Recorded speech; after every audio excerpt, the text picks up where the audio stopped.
wrap up our series on the wilderness today, and we're talking about one of the final things that happens in the wilderness, and that is that the Israelites celebrate, and they celebrate life as part of it.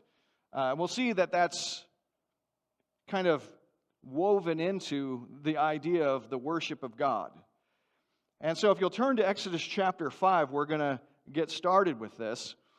Now, we've talked about the wilderness as this place of kind of the unknown. You move out into the unknown, and you have to move out into the unknown to really learn anything, to grow in any way. And we do this in many ways in our life, and we find these experiences often to be very unsettling because a lot of times when we move in the unknown, we might not have moved ourselves. We sometimes don't move into the unknown. We actually find the unknown moves into our realm.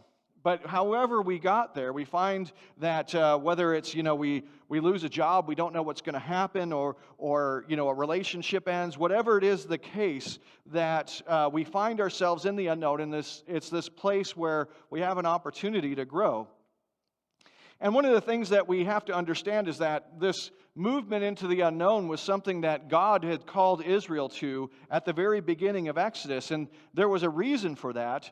And that reason is interesting because what God says is that He's calling them out to serve Him, to worship, to sacrifice, to festival. There's a number of times that this comes up, and there's a number of words in English that might be translated into what God is calling them to. To see an example of this, we'll turn to Exodus chapter 5, and this is where Moses and Aaron are confronting Pharaoh. Remember, Pharaoh has been oppressing the people of God. He's been oppressing the Israelites, and so Moses and Aaron, they've been commissioned by God to go and free the people, and this is what they say.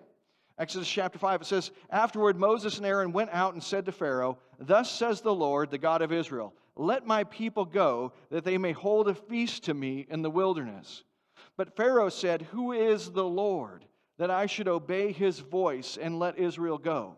I do not know the Lord, and moreover, I will not let Israel go.' Then they said, 'The God of the Hebrews has met with us. Please let us go a 3 days' journey into the wilderness, that we may sacrifice to the Lord our God, lest He fall upon us with pestilence or with the sword.' But the king of Egypt said to them, 'Moses and Aaron, why do you take the people away from their work? Get back to your burdens.'" Very enticing way to end that. Get back to your burdens. Well, what's going on here? Well, it's interesting that God is calling His people out into this festival.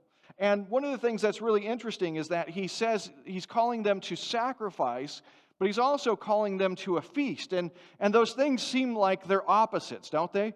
I mean, if somebody says you want to come to a feast, then you're going to receive something, right? Hopefully, you're going to go receive something. You're going to go, if they say, "Hey, let's go down to the cafeteria. Let's go down to the buffet. Let's go down to the Chinese buffet. I'm buying." Do you say, "Well, here's where I'm going to sacrifice," or do you say, "I'm going to a feast"? Well, I guess it depends on your experience with the Chinese buffet. Could be either.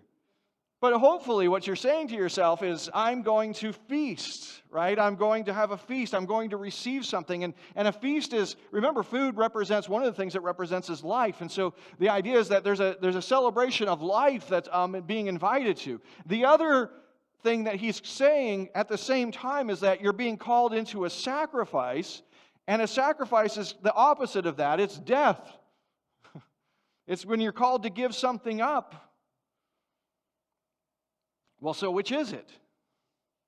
It's both.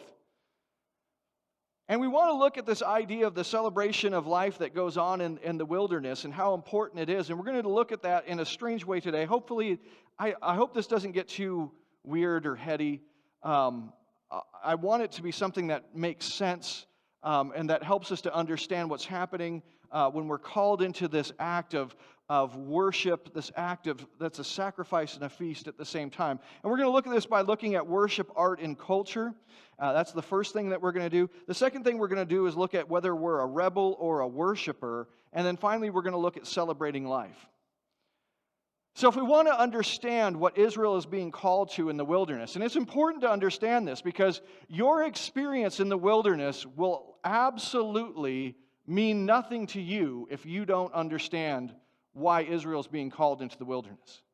Because Israel's calling into the wilderness is for the same purpose that God causes us to go into the wilderness. It's the very same reason. Nothing has changed. And the problem here is this, is that you can't stop going into the wilderness because the wilderness will come to you if it needs to. And so you're going to face these wilderness experiences. And so you think to yourself, well, I don't want to have that experience. Well, that's too bad. You're going to have them. The question is, are you going to get anything out of them? Is it going to be meaningful to you? Is it going to be useful to you? Is it going to help you to grow? Are you going to be changed? Are you going to be transformed by the experience? And so we need to understand why Israel's being called here so that we can find ourselves in the same calling and be successful in the journey through the wilderness. So let's look at worship, art, and culture. So art is interesting, and we can learn a lot by looking at art. And art comes from this Greek word, the Greek beginning of the word. The prefix is ar, A-R, and what it means is to bring things together. And that's really what art does. Art brings things together. In fact, you can think of art as kind of a bridge. It's a bridge of a couple of different things. And when you look at the history of Western art, you can see a way of dealing with this bridging that shows a very clear line of change. Now, I don't know in other cultures if this line of change can be seen so clearly, but it definitely can in Western art, and so that's why I want to look at Western art here. So if we look at the first picture, Western art starts with iconography. So what happened is a long time ago, when guys started doing a lot of this, all the art that was being done was religious in nature, and it was being done on commission. So rich people would basically pay for this to be done, and either at their home or they would pay for it at their church or whatever. But these icons were very simple images that were always religious in nature. You didn't have people who said, "Hey, I want a picture of my house," or something like that. That didn't happen. It wasn't the thing that was done at all, ever. And so you see that originally it was iconography, and these icons weren't depicted in a very realistic way. In fact, a lot of times if you see pictures of these icons, if the people happen to be outside, they're floating above the ground. They're not connected. I had a book one time that had the history of Western art in it, and it had all these pictures, and I don't know what happened to it. And so if you borrowed it from me, give it back. I like books with pictures. So this is how it started, but then it slowly changed over time. Now, a lot of times, as it changed, the pictures were still religious in nature, but they started having more detail, and they started looking religious, and they started being placed in locations, in times, and places.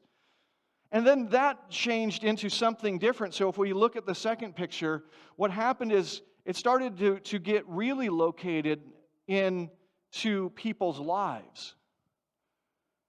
And so what happened is that, especially in the Protestant Reformation and just after, what happened is people's lives were being shown. And so what you see here is you see a picture of a husband and a wife, and you see a picture of the animals, the flocks and stuff that they keep, and you see a picture of their house or the village that they live in the background. And this was something that was held up. Now, why was it being held up? Why do you have a picture painted like this? Well, what they were trying to show, see, in their minds, these things were still religious in nature. They were trying to locate some religious ideas, but they were locating them in the present, in the lives that the people lived. What they were saying is that there's something religious, there's something ultimately spiritual about the idea of being a husband and being a wife, that these things were connected. Remember, we said that art is about connecting things. These things are connected to something spiritual. That there's something really important about the way that you live your life. Because ultimately, the way that you live your life is connected to spiritual truths and to God. And so these people they saw themselves as being obedient to the calling that Adam and Eve originally had in the garden. They're creating that in their life. Well, that went on for quite a while, and it got, more and more realistic. And then what happened is there started to be a change. And what happened in culture was that people started to focus so much on the here and now that they started losing touch with the ideals. And this started being seen in stuff like pointillism, where not only was just things in the world being painted for themselves, but even the act of seeing things started to be painted. What does it mean for me to actually see something? That's what I'm going to paint. And you see this coming almost full circle in people like Picasso, if we can see the third picture there. Picasso is the face. And what he started to show is, he started to show an ideal, but it was something that wasn't connected to the heavenly. So have you guys ever seen a Picasso, like a weird face like that, and you go, what's going on with that? Well, he's showing an ideal face. It's not the face the way you would see it. It's the ideal. It's showing it from every different angle at the same time. But it's not connected to the ideal. It's not connected to the heavenly. It's not connected to this is what it means. It's this is what it is if you were to look at it from every side. And then you get to the urinal there. And you probably didn't think that that's what you'd see up on the screen today, but the urinal there, and that, remember we talked about this before, that's a guy named Duchamp. He was French, I believe, and what he was doing was he was elevating a urinal to the place of art. He was saying that this thing that's the lowest possible thing we can put in the highest possible position. And then you have that followed up by things like an oak tree. If you remember, we've showed a picture of that before. It's actually a glass shelf with a glass half filled with water on it, and it's called an oak tree. And the point of that is that the artist's point was that things are whatever we say they are. Well, we can go back to the other slide. We don't have to sit and look at a urinal forever. So what's the point of all that? Well, the point is this, is that what happens in art, what you're trying to do when you make a painting, is you're trying to connect the world of the physical with the world of the spiritual world, the world of values. And you might say to yourself, well, I've painted pictures before, and that's not what I was trying to do. But in fact, it was. Because the thing is that what you're saying is, you're connecting the physical world with the idea of value. You're saying, this is worth my time to paint. There's something important about this. There's something valuable about this. There's something that I want to put on my wall about this. This has some sort of value to the point where we're going to hold it up as an ideal. You're trying to connect the real world to the ideal world. And then what happens over time, and so you have two things. You have the ideal, and that's kind of where things started with painting these icons. And then you have the real, which is where we ended up with the urinal. And we're trying to connect these two things. But the problem is, how do we do that? And you might say, well, this all doesn't make any sense to me, or I don't care about this. But here's the thing. You care about this more than you realize. Because in your life, you're doing this all the time. This is what it means to live life as a human being. Have you ever heard people say, well, does art imitate life or does life imitate art? Have you guys ever heard that? Anyone? Okay. So you've heard people ask that question. Why do they ask the question at all? Because what they're saying is what we do in art is a microcosm. It's a small picture of what we do in our lives every day. And what they're saying to themselves is, which one of these comes first? Do we see the art happening and so we model our lives after that? Or do we live our lives and then we model the art after that? But the point is that these two things are mirrors of each other. And so in your life, you're constantly doing this. And you say, well, how am I constantly doing that? Do you want what you do to matter? Are you in the habit of going out and doing things that don't matter? Do you often say to yourself, well, you know what I want to get up and do today? I want to do something that really makes no difference at all. And then I want to go to bed feeling satisfied. Here's the thing. There are days when you get up and you say, I want to do something today that doesn't matter at all. How many of you have those days? You say, today I am not doing anything that matters. I am not going to change out of my pajamas today. I'm not going anywhere. I'm not doing anything. Today is that day. But here's the thing. When you go to bed that day, do you say, that was a perfect day? I want to do that every day. Well, if you do that, then the problem is that there might be some depression going on in your life. Because although sometimes those days are important days for us to rest, we don't want a life like that. Nobody wants to say at the end of my life, I want to look back and say, nothing I did mattered at all. Nobody knows I was here. I didn't do one thing that was important my entire life. I didn't do anything that had any significance at all. That's the life that I'm looking for. Nobody says that. And so what we find is that we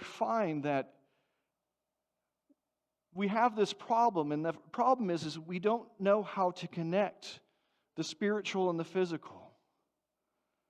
And throughout art history, what you see them trying to do this. And at first they just had these icons, but these icons didn't really touch people's lives. And now we have things that are all about every aspect of our lives, but they don't touch anything spiritual. Remember we had that picture of that art installation called My Bed? Do you guys remember that? It was just this lady's bed. And she didn't get out of bed for like 4 weeks. And so there's like fast food wrappers and alcohol bottles and all that kind of stuff, and her bed's all unmade and it's disgusting and really nasty. Remember that? And somebody bought it for $4 million. Yeah, they did. $4 million. So it's all about her life, but it doesn't reach up to anything significant. Well, why do we experience this?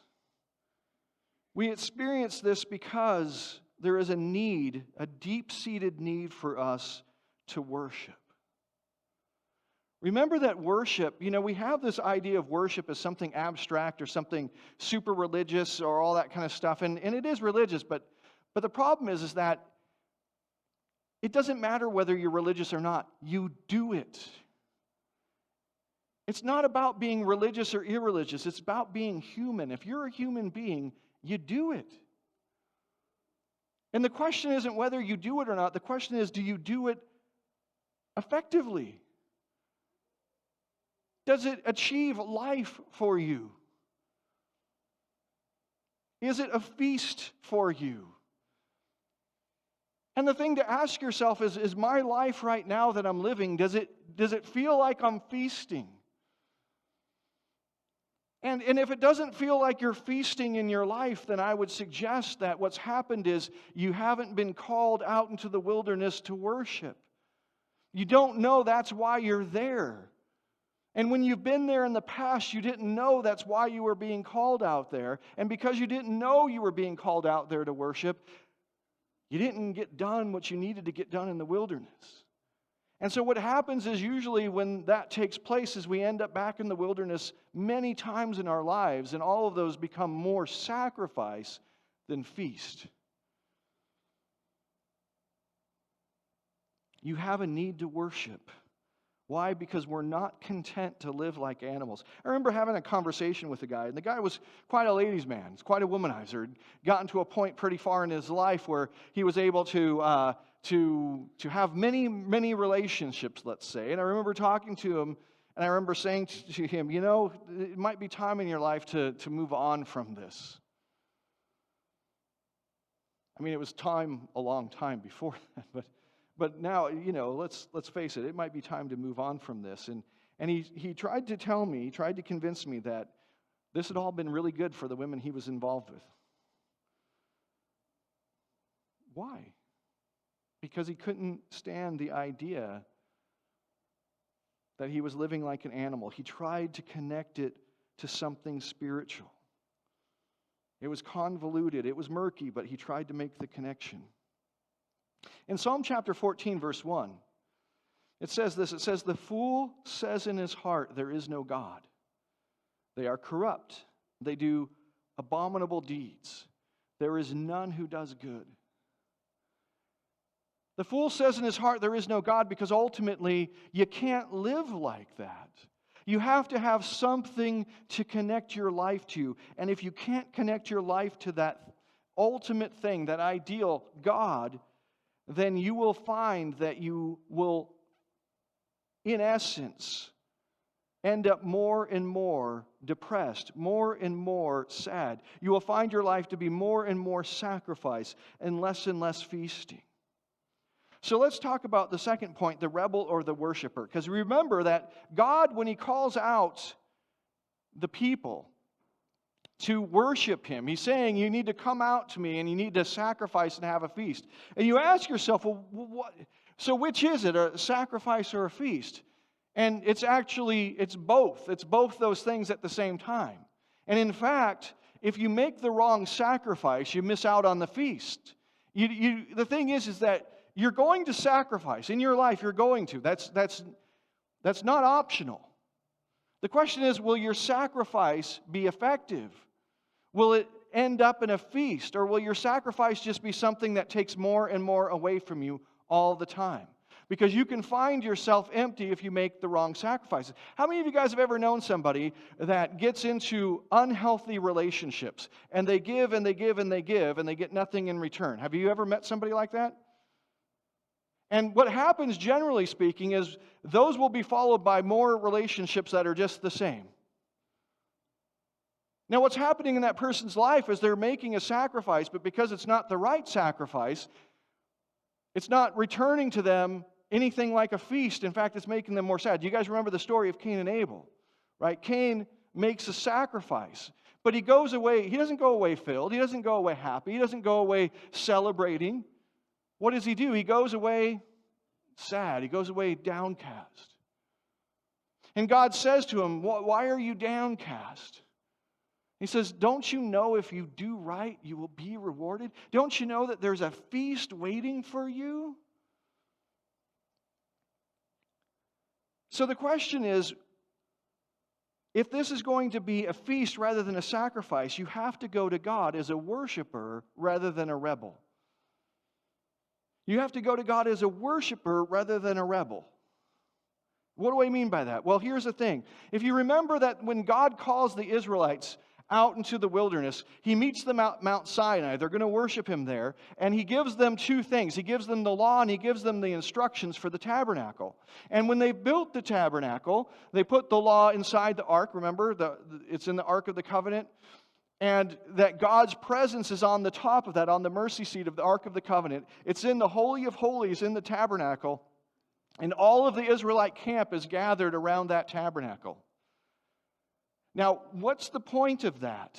It's this, that if you want to be an ordinary Israelite and you want to be gathered around the presence of God, the Ten Commandments is something that you're going to have to follow. You're going to have to follow those things.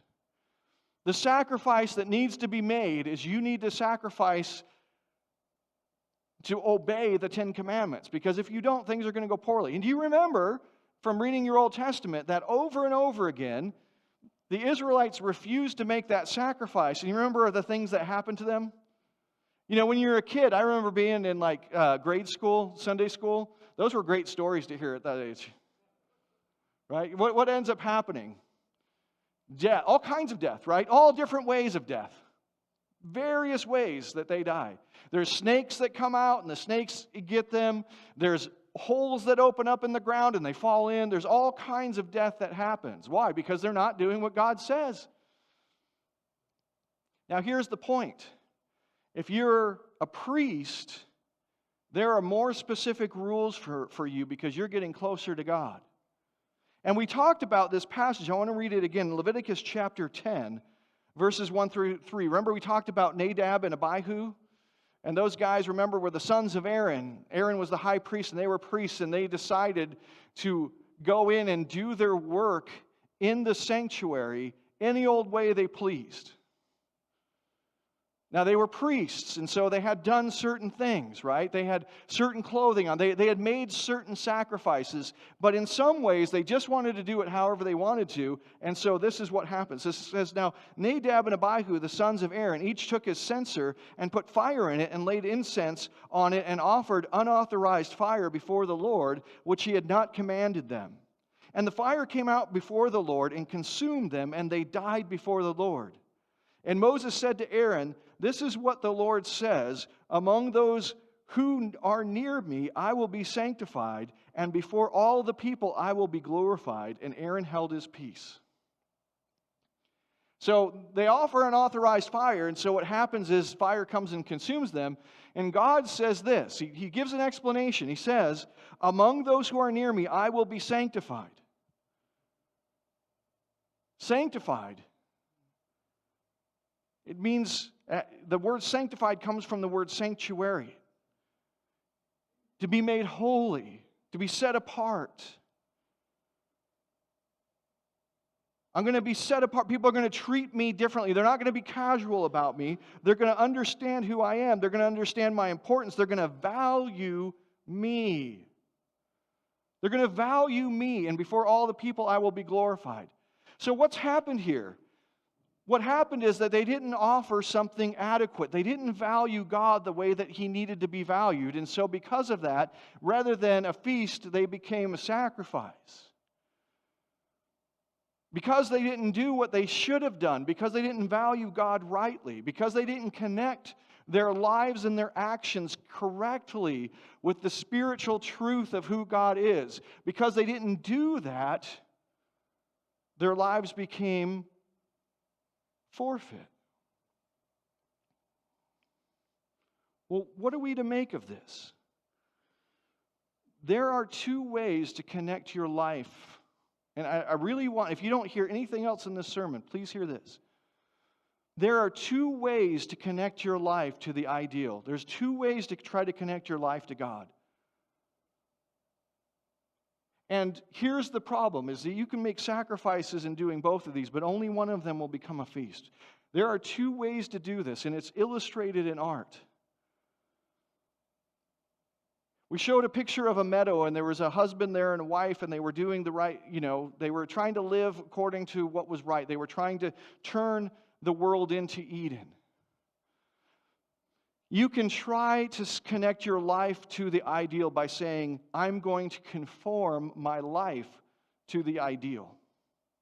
I'm going to conform my life to God. I'm going to conform my life to what He says. I'm going to try to be obedient. That's what I'm going to try to do. Or you can try to connect your life to the ideal by saying, I'm going to turn the ideal into what I want. Rather than conform my life to the ideal, I'm going to conform the ideal to my life.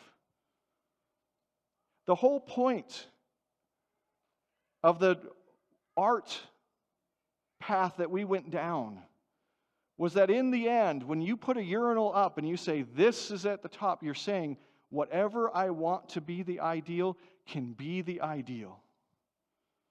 When you say, you take a glass of water and you say, it's an oak tree, what you're saying is, the ideal is whatever we want it to be. You see, when you go into the presence of God, you're either going as a rebel or you're going as a worshiper. You're saying, my will is going to be done here, or you're saying, thy will be done here. And the problem is, what the Bible tells us is that if you go in as a rebel, you will be made a sacrifice.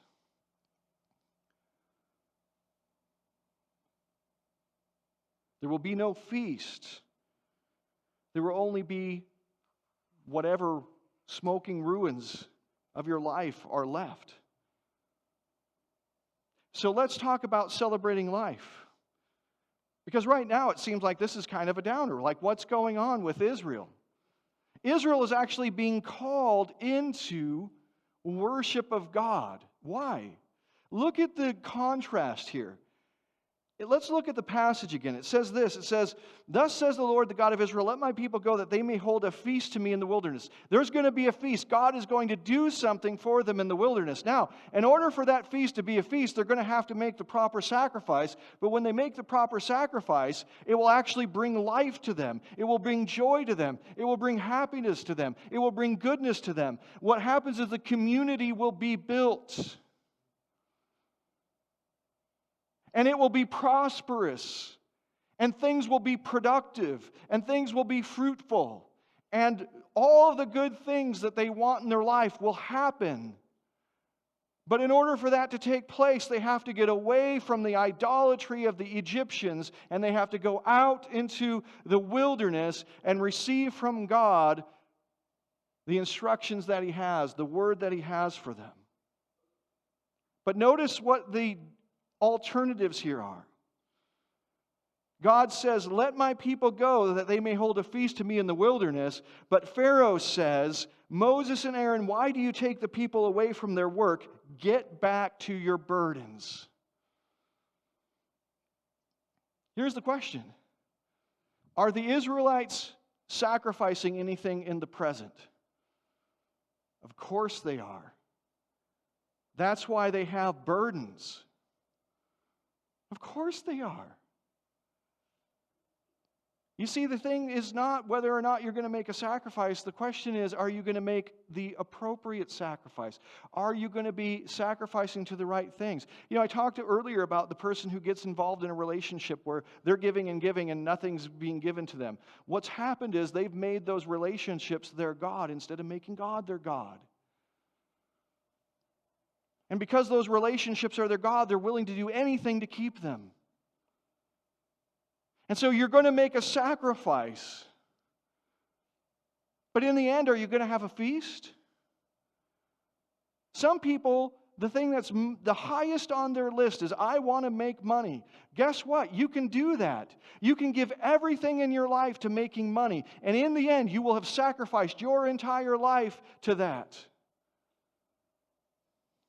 Are you going to have a feast? I've done a lot of funerals.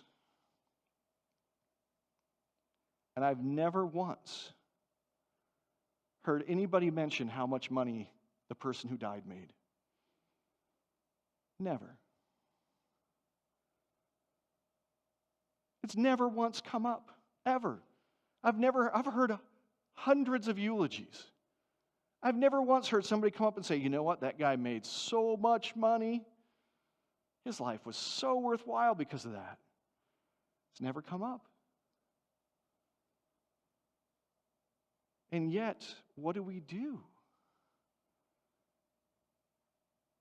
You see, here's the thing. You can either make what you want to be the ideal. You call the shots. You're going to put whatever on the throne you want, and then you're going to make your life match that.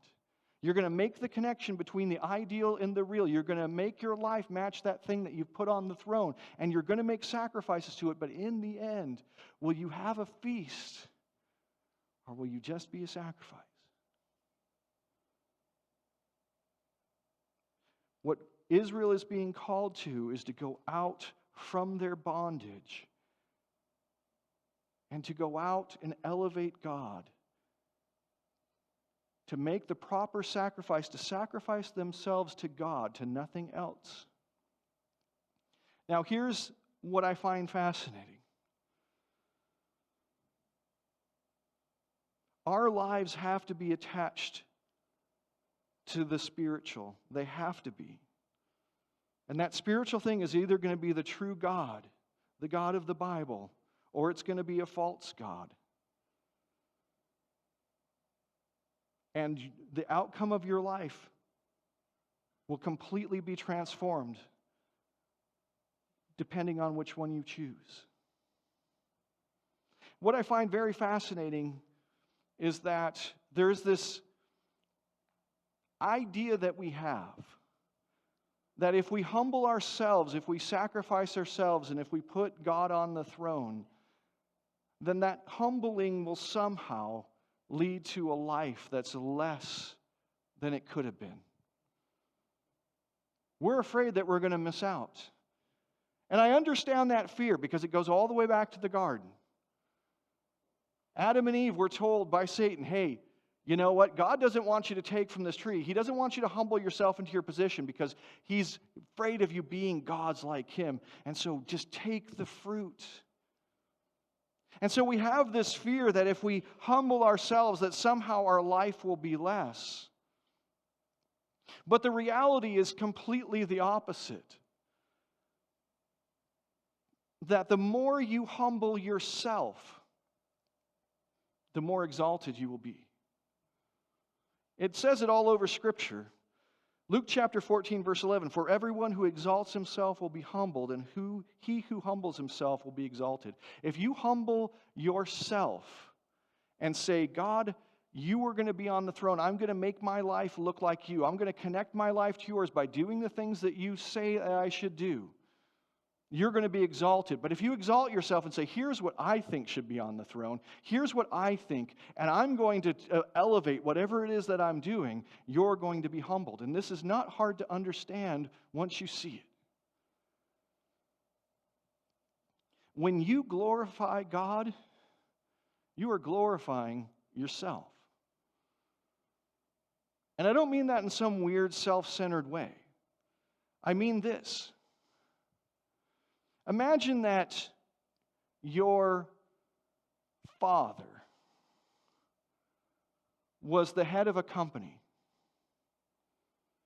And you sat there and you got on social media and you said, man, my dad's the biggest jerk ever. His company is so stupid. It's so worthless. It's not worth anything. His company is just the worst ever. He's the biggest polluter. He's the biggest environmental waster. He's the, you know, and his company is racist and it's sexist and you just, every way you could think of, you just tore down your dad. Do you see the point? Have you made yourself more glorious that way? Have you elevated yourself? That's your dad. It's like saying, my father's the president, and he's the worst president ever. He's the worst, he's the worst, he's the worst. Guess what? You're the son. That's your dad. Your glory and his glory are tied together. Why? Because you're his child. You can either be the child of the greatest president ever, or you can be the child of the worst president, somebody who should never have been there. Which do you think? Like, you see what I'm saying? You see, what happens when we actually humble ourselves and we elevate God, what happens is we find that God elevates us because He says, you are my son. You are my child. You have been adopted into my family. You are a priest and a king. And being a priest and a king in the kingdom of God is far better than being your own king of your tiny, worthless kingdom that you've created yourself and does nothing but impoverish you. Being a child of God in His kingdom is far better. The Bible says better to be a doorman at the tent of the Lord than to be a king of your own little tiny kingdom. You see, what happens is when we elevate God, we end up getting elevated too. What about if we choose not to? In 2 Timothy chapter 2, verse 20 and 21, it says, now in a great house there are not only vessels of gold and silver, but also of wood and clay, some for honorable use and some for dishonorable. Therefore, if anyone cleanses himself from what is dishonorable, he will be a vessel for honorable use, set apart as holy, useful to the master of the house, ready for every good work. You see, in God's kingdom, you can be honored. Or you can be something that is set aside for dishonorable use, but did you see that? You get to choose. If anyone cleanses himself from what is dishonorable, he will be a vessel for honorable use, set apart as holy, useful to the master of the house, ready for every good work. Israel is being called out from bondage in Egypt, they're being called out to the wilderness, and they're being called out to worship and elevate God, and to find that in doing so, they are celebrating the value of their own lives. And we have that same calling. Don't miss it.